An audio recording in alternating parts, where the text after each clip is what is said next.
નમસ્કાર દર્શક મિત્રો, રિયલ સમાચારમાં આપનું સ્વાગત છે। સમાચારોની શરૂઆત કરીએ તે પહેલા એક નજર કરીએ આજના મુખ્ય સમાચાર પર।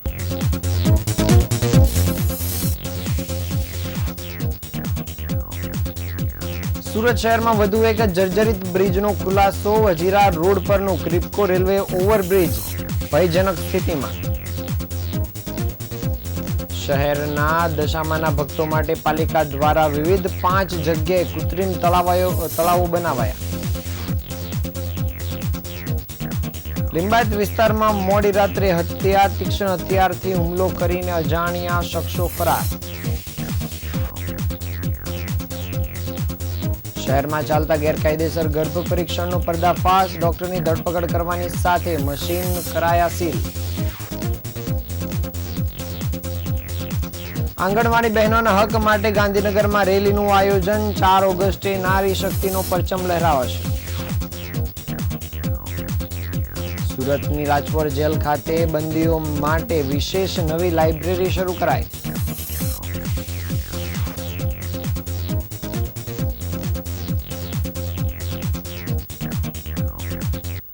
સમાચાર વિગતે જોઈએ। સુરત શહેરમાં જર્જરિત બ્રિજોની યાદીમાં હવે વધુ એક બ્રિજનું નામ ઉમેરાયું છે।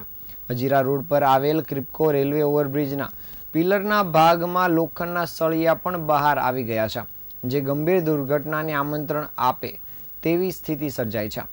હજીરાના કાંઠા વિસ્તારમાં વિકાસ સહકારી મંડળી દ્વારા મામલે કેન્દ્રીય માર્ગ અને પરિવહન મંત્રી નીતિન ગડકરી, સુરત જિલ્લા કલેક્ટર, કેન્દ્રીય મંત્રી CR પાટીલ અને હાઈવે ઓથોરિટીને લેખિત રજૂઆત કરવામાં આવી છે। સાથે જર્જરિત બ્રિજના ફોટા અને પુરાવાઓ મોકલીને બ્રિજ તાત્કાલિક બંધ કરવા અને રિપેરિંગ શરૂ કરવાની માંગ કરવામાં આવી છે। સ્થાનિક રહીશોએ જણાવ્યું હતું કે આ બ્રિજનું ઉદ્ઘાટન વર્ષ 2012-13માં કરવામાં આવ્યું હતું અને હવે તો માત્ર થોડા જ વર્ષમાં તેના પિલરમાંથી લોખંડના સળિયા પણ બહાર આવવા લાગ્યા છે। સ્થાનિકોનું માનવું છે કે હલકી ગુણવત્તાનો સામાન અને સંભવિત ભ્રષ્ટાચારના કારણે બ્રિજની હાલત આજે આટલી બીભત્સ થઈ ગઈ છે। સ્થિતિ જોવામાં લઈએ તો નજીકના દિવસોમાં તાત્કાલિક પગલાં નહીં લેવાય તો આ વિસ્તારમાં વાહન વ્યવહાર માટે ગંભીર જોખમ ઊભું થઈ શકે તેમ છે।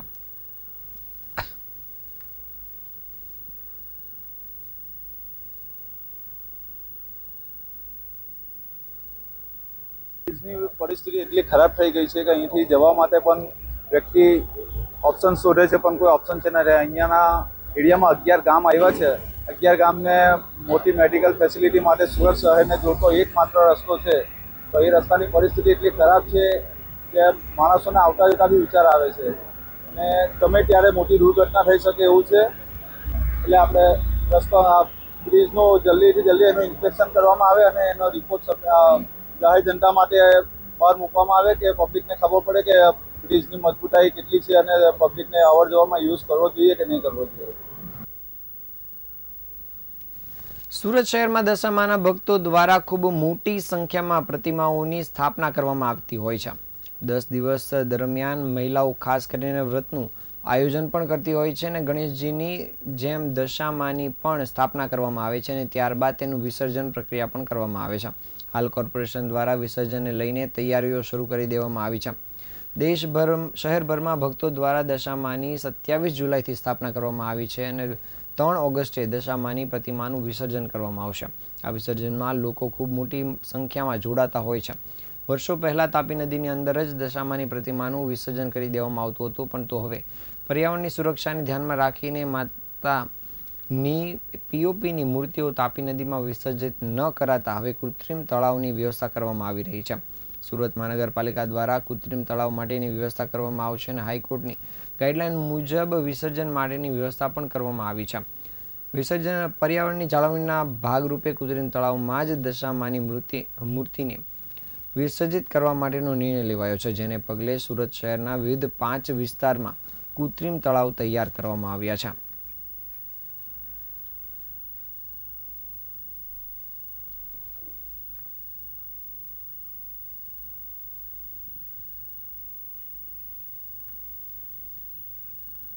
અડાજણ રામજી વેસ્ટ ઝોનમાં રામજી ઓવર કૃત્રિમ તળાવ જે બન્યું છે દશામાના વિસર્જન માટે ત્યાં ઉભો છું। અચ્છા, કેવા પ્રકારની તૈયારી કરી છે કોર્પોરેશન? તમે જોઈ શકો છો કે અત્યારે રાંદેર ઝોનનું જે કૃત્રિમ ઓવર ત્યાં લાઇટ, સ્ટેજ અને કૃત્રિમ ઓવર તૈયાર થઈને કોર્પોરેશનમાં કેટલી જગ્યા ઉપર આ કૃત્રિમ તળાવ બનાવ્યા? કોર્પોરેશનમાં કુલ 5 જગ્યાએ કૃત્રિમ તળાવ બનાવવામાં આવ્યા છે. તેમાં એક વરાછામાં ઉત્તરાયણ, કતારગામમાં ડંકાવર, અઠવામાં 2 છે, એક કાંડીફળિયું ડુમ્મસ, અઠવા પોલીસ ચોકીની બાજુમાં અઠવા પોલીસ ચોકી પાસે, અને વેસ્ટ ઝોનમાં રાંદેર ઝોન. શહેરના લિંબાયત વિસ્તારમાં આવેલ વાટિકા ટાઉનશીપ પાસે ગઈકાલે રાત્રે એક વ્યક્તિની તીક્ષ્ણ હથિયારના ઘા ઝીકીને હત્યા કરી દેવામાં આવી છે. બનાવ બાદ સમગ્ર વિસ્તારમાં તણાવપૂર્ણ વાતાવરણ છવાઈ ગયું છે. આ ઘટનાની જાણ થતાં જ સ્થાનિક પોલીસ દોડતી થઈ ગઈ હતી અને પોલીસે આ મામલે તપાસ કામગીરી શરૂ કરી છે. પ્રાથમિક માહિતી અનુસાર મૃતક વ્યક્તિને પોલીસનો બાતમીદાર હોવાની શંકાના આધારે આ હત્યા કરવામાં આવી હોવાનું માનવામાં આવી રહ્યું છે. હત્યા કર્યા બાદ આરોપી અજાણ્યો શખ્સ ઘટના સ્થળ પરથી ફરાર થઈ ગયો છે. હત્યા અંગેની જાણકારી મળતા જ લિંબાયત પોલીસ સ્થળ પર પહોંચી ગઈ હતી અને તપાસ કામગીરી શરૂ કરી હતી. પોલીસ હવે આરોપીની શોધખોળમાં લાગી છે અને વિસ્તૃત તપાસ કામગીરી શરૂ કરી છે. હત્યા પાછળનો સાચો દિશાસૂચક મકસદ શું હતો, આરોપી કોને શંકા આધારે લક્ષ્ય બનાવી રહ્યો હતો તે અંગે લિંબાયત પોલીસ અલગ અલગ એંગલથી તપાસ કામગીરી શરૂ કરી છે.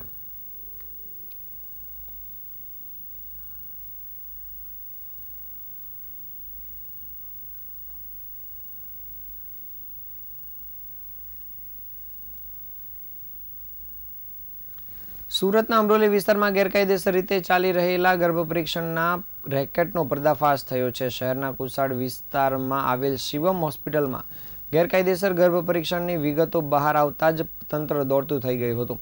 જિલ્લા આરોગ્ય અધિકારીની ટીમે ત્યાં છટકું ગોઠવી કાર્યવાહી હાથ ધરી હતી. તપાસ દરમિયાન સામે આવ્યું હતું કે હોસ્પિટલમાં રૂપિયા લઈને ગર્ભ પરીક્ષણ કરવામાં આવી રહ્યું હતું. આરોગ્ય અધિનિયમનો ભંગ થતાં જ તબીબ હિતેશ જોશીની ધરપકડ કરવામાં આવી છે.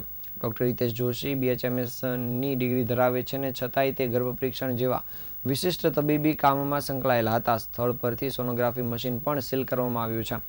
હાલમાં તપાસ કામગીરી શરૂ કરવામાં આવી છે, જ્યારે સાથોસાથ આરોગ્ય વિભાગ દ્વારા કડક કાર્યવાહી માટેની પણ તૈયારીઓ શરૂ કરી છે.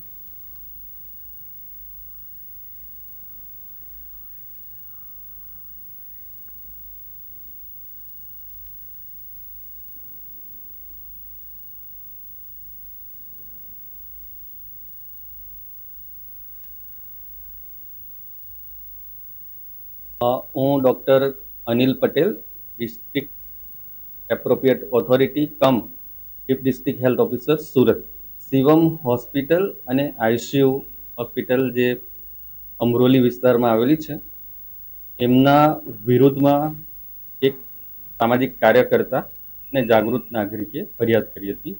એનું આખું રેકેટ પકડાયું છે અને જે એજન્ટ મારફતે ગર્ભ પરીક્ષણ કે જેમાં બાબો કે બેબી એટલે કે છોકરો કે છોકરીનું પરીક્ષણ કરવામાં આવતું હતું અને એના જે પેશન્ટ સગર્ભા બહેનોને અહીંયા મોકલવામાં આવતા હતા, એનું ડિટેલમાં તપાસ કરીને જે એજન્ટો હતા ત્યાંની ફરિયાદ હતી, એમના થ્રુ જાણવા મળ્યું કે શિવમ હોસ્પિટલમાં મોકલવામાં આવે છે. તો અત્યારે અમે આ એકદમ સાચી અને સચોટ માહિતી છે, એટલા માટે આજે PCPNDT એક્ટ ગર્ભ પરીક્ષણ ન કરી શકે એ કાયદાનો ભંગ કરેલો હોવાથી આજે સોનોગ્રાફી મશીન છે જે અમારા PCPNDT એક્ટ હેઠળ રજીસ્ટ્રેશન પણ છે, તો કાયદાનો ભંગ કર્યો હોવાથી એને મશીન સીલ કરીને એની કાર્યવાહી કરી. રાજ્યની આંગણવાડી બહેનો અને તેડાગર બહેનોને માટે કાર્યરત સંગઠન ભારતીય આંગણવાડી કર્મચારી મહાસંઘ ને ભારતીય મજદૂર સંઘ સાથે એફિલેટેડ છે. દ્વારા વર્ષોથી ન ઉકેલાતા મુદ્દાઓના ઉકેલ માટે સતત રજૂઆતો કરવામાં આવતી હોય છે. તેમ છતાં પણ મુખ્ય પ્રશ્નો હજુ સુધી ઉકેલાયા નથી. ત્યારે આંગણવાડી કર્મચારી મહાસંઘના આગેવાનો દ્વારા 12 અને 13 જુલાઈના રોજ થયેલ ભારતીય મજદૂર સંઘ ગુજરાત પ્રદેશની કાર્ય સમિતિ બેઠકમાં આ મુદ્દાઓ અંગે વિસ્તૃત ચર્ચા કરવામાં આવી હતી અને ત્યારબાદ નિર્ણય લેવામાં આવ્યો હતો કે તારીખ 4 ઓગસ્ટના રોજ બપોરે 12 થી 4 વાગ્યા સુધી ગાંધીનગર સત્યાગ્રહ છાવણી ખાતે રેલી અને મહાસભાનું આયોજન કરવામાં આવશે. જે અંતર્ગત આ મહારેલી અને મહાસભાનું આયોજન પણ કરવામાં આવ્યું છે. જ્યારે આજરોજ સુરત ખાતે આંગણવાડી બહેનો દ્વારા આ મામલે વિરોધ પ્રદર્શન પણ કરવામાં આવ્યું હતું. પોતાના પડતર પ્રશ્નોના ઉકેલ ન આવતા હોવાને લઈને આંગણવાડી બહેનો સતત કાર્યરત રહે છે અને તે મામલે રજૂઆત કરવા છતાં પણ તે મામલે ઉકેલ આવતા નથી, જેને કારણે ખાસ કરીને આંગણવાડી બહેનો દ્વારા વિરોધ પ્રદર્શન કરવામાં આવ્યું હતું. જ્યારે આ બહેનોની માંગણીની વાત કરીએ તો બૂથ લેવલ ઓફિસર તરીકેના વધારાના કામમાંથી આંગણવાડી બહેનો દ્વારા મુક્તિની માંગ કરવામાં આવી છે, તો હાઈકોર્ટના ચુકાદાનું તાત્કાલિક અમલીકરણ કરવાની પણ માંગ કરવામાં આવી છે. ઉંમરની મર્યાદા વિના બઢતી આપવી તેમજ વર્કર અને હેલ્પરની ખાલી જગ્યાઓ તાત્કાલિક ભરવાની પણ માંગ કરવામાં આવી છે. આંદોલનશીલ સંગઠનના જણાવ્યા મુજબ સંબંધિત મંત્રાલય અને અધિકારીઓ સમક્ષ અનેક વખત આ મામલે રજૂઆત કરવા છતાં પણ તેમના દ્વારા ઉકેલ લાવવામાં આવતો નથી.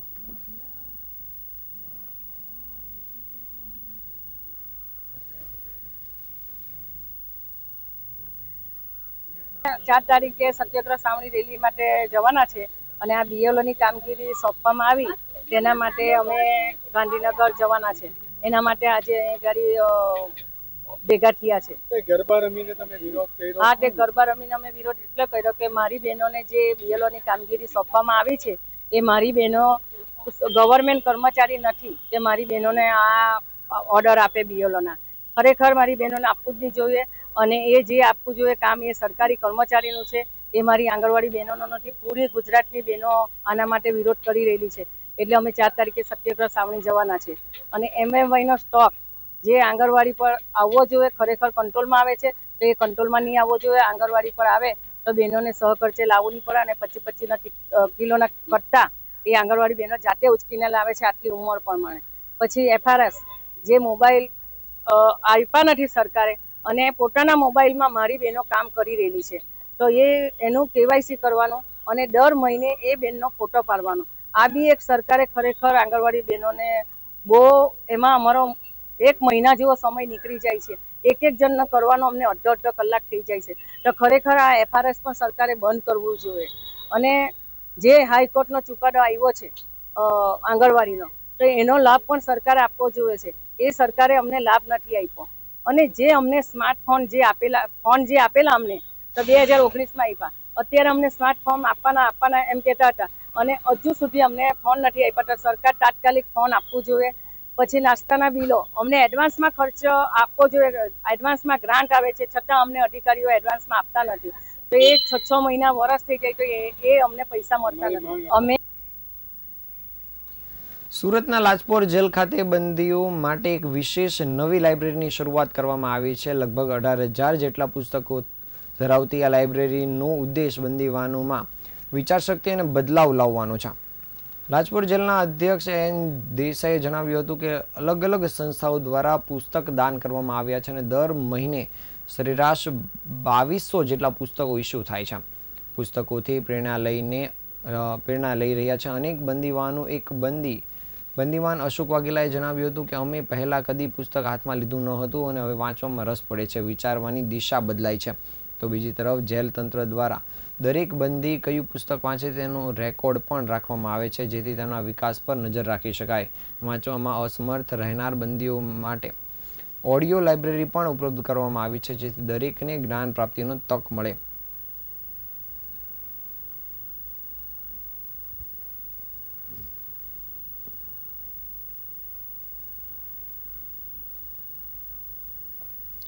માર્ગ અકસ્માતો દરમિયાન ઘણી વખત લોકો સમયસર મદદ ન મેળવવાના કારણે જીવ ગુમાવતા હોય છે. આવા અકસ્માતગ્રસ્તોને ગોલ્ડન અવર્સ એટલે કે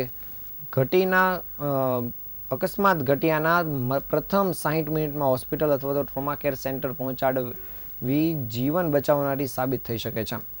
સુરત શહેર પોલીસ દ્વારા આ મહત્વના મુદ્દાને ધ્યાનમાં રાખીને રાહવીર યોજના અંતર્ગત ખાસ પહેલ કરવામાં આવી છે. આ યોજના અંતર્ગત જો કોઈ નાગરિક ગંભીર રીતે ઘવાયેલ વ્યક્તિને તાત્કાલિક સારવાર માટે હોસ્પિટલ પહોંચાડે છે તો તેને 25,000નું નગદ ઇનામ આપવામાં આવશે. સુરત શહેરના અઠવલાઇન્સ વિસ્તારમાં આવેલા તાલીમ કેન્દ્રમાં પોલીસ વિભાગ દ્વારા અવેરનેસ સેમિનારનું આયોજન કરવામાં આવ્યું હતું. આ કાર્યક્રમમાં પોલીસ સ્ટાફ તેમજ શહેરના વિવિધ હોસ્પિટલના સ્ટાફને યોજના અંગે માહિતગાર કરવામાં આવ્યા હતા. સુરત શહેર પોલીસ દ્વારા જણાવવામાં આવ્યું હતું કે મદદરૂપ થનાર વ્યક્તિની સામે કોઈપણ પ્રકારની પોલીસ પૂછપરછ કરવામાં આવશે નહીં. તેનો હેતુ માત્ર માનવતાના ધોરણે મદદ કરવાનું છે. રાહવીર યોજનાના અમલથી લોકોમાં જનજાગૃતિ વધે તે માટે આવનાર દિવસોમાં પણ આવા સેમિનાર અને જાહેર હિતના કાર્યક્રમોનું આયોજન કરવામાં આવશે.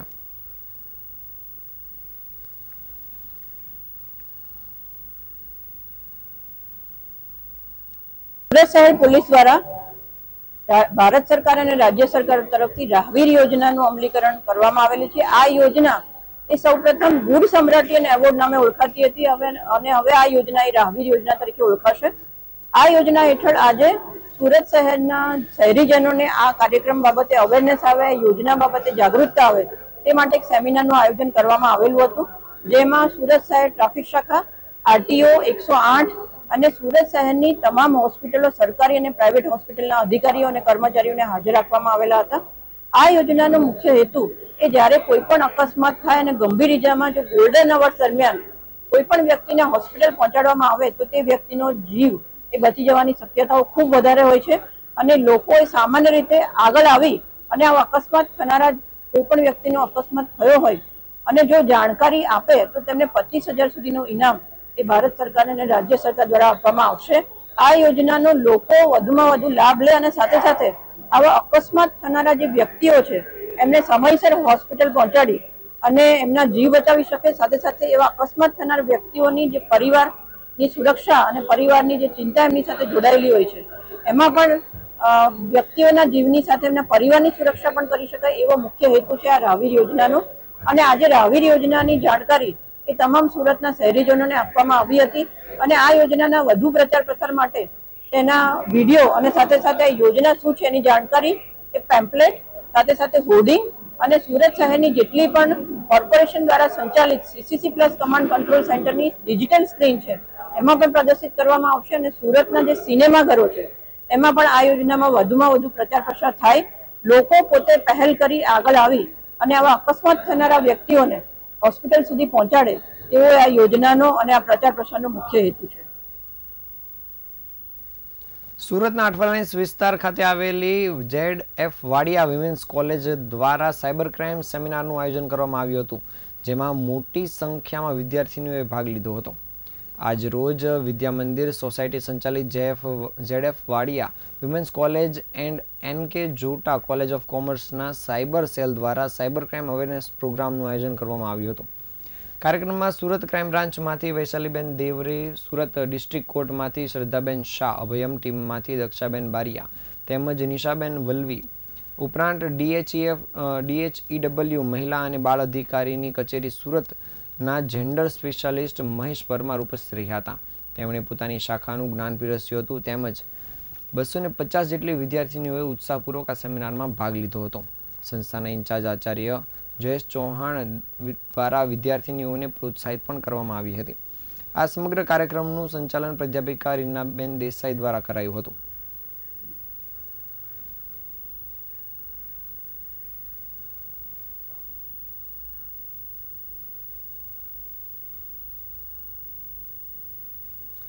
સાહિત્ય રત્ન લોક સાહિર ડૉક્ટર અન્નાભાઉ સાઠેની 105મી જન્મ જયંતિ નિમિત્તે એક ભવ્ય કાર્યક્રમનું આયોજન કરવામાં આવ્યું હતું, જેમાં સમાજના અગ્રણીઓ અને મહાનુભાવોની ઉપસ્થિતિએ ઉજવણીને વધુ ગૌરવપૂર્ણ બનાવી હતી.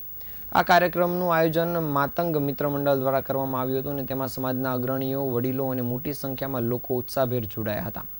આ ભવ્ય સમારંભમાં વિવિધ ક્ષેત્રના મહાનુભાવો મુખ્ય અતિથિ તરીકે ઉપસ્થિત રહ્યા હતા, જેમાં વોર્ડ નંબર 1 અને 2ના કોર્પોરેટર રાજેન્દ્રભાઈ પટેલ તેમજ વોર્ડ નંબર 2ના કોર્પોરેટર રાજુભાઈ ગોધાણી ખાસ ઉપસ્થિત રહ્યા હતા. આ ઉપરાંત સાંઈ સરકારના પ્રમુખ રાજુભાઈ શેવાળે, ડૉક્ટર અનિલભાઈ સાઠે, દિલીપભાઈ સિરસાટ, શંકરભાઈ કામલે અને વિદ્યાબેન મરસાળે જેવા અગ્રણીઓએ હાજરી આપી હતી અને કાર્યક્રમની શોભા વધારી હતી.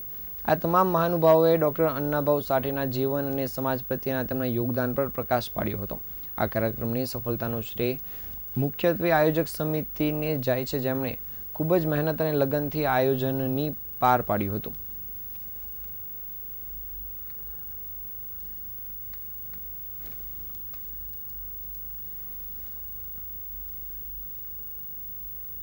મારું નામ દેવભાઈ સોમાભાઈ કટરે છે. હું વોર્ડ 2માં AC મોરચા પ્રમુખ અને અત્યારે મંત્રી પદ પર હું ફરજ નિભાવું છું. અમે અહીંયા સાહિત્ય રત્ન ડૉક્ટર અન્નાભાઉ સાઠેજીની 105મી જન્મ જયંતિ નિમિત્તે અહીંયા ભારે સંખ્યામાં અમારા સમાજના અગ્રણીઓ ઊભા રહી અહીંયા જયંતિનું આયોજન રાખેલું છે. જયંતિમાં 200-300 થી વધારે માણસો ભેગા થઈ અમે અહીંયા રેલીનું આયોજન કરેલું છે. તેમજ હું રશિયામાં અમારા અન્નાભાઉ સાઠેજીનું સ્ટેચ્યુ સ્થાપિત છે, ત્યાં આદરણીય શ્રી મહારાષ્ટ્રના મુખ્યમંત્રી દેવેન્દ્ર ફડણવીસજી અને ઉપમુખ્યમંત્રી એકનાથ શિંદેજીનું ખૂબ ખૂબ આભાર માનું છું, જે અમારા માતંગ સમાજમાં જાગૃતિ લાવવાનું એમને કામ કર્યું છે. તો એમને હું કોટી કોટી વંદન કરું છું. આ આજના સમાચાર. નવા સમાચાર સાથે ફરી મળીશું. ત્યાં સુધી રજા આપશો. નમસ્કાર.